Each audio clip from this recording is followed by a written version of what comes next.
Hello guys, welcome back to my YouTube channel. In this video, I am going to show you how to fix Snapchat message not showing problem. So guys, you can easily fix this problem. So guys, let's start without wasting any time. So guys, first of all, tap on hold Snapchat app and tap on app info and tap on storage. Now tap on clear cache. After this, go back. Now tap on notification and turn on show notification and go back. Now tap on permission and turn on all permission and go back. Now tap on app info and after this check that your Snapchat is update or not update. First of all, update your Snapchat app.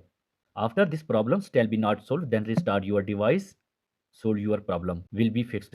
After doing all steps, your problem will be fixed. Hope you like this video. If you like this video, please do subscribe, comments and share. Thank you.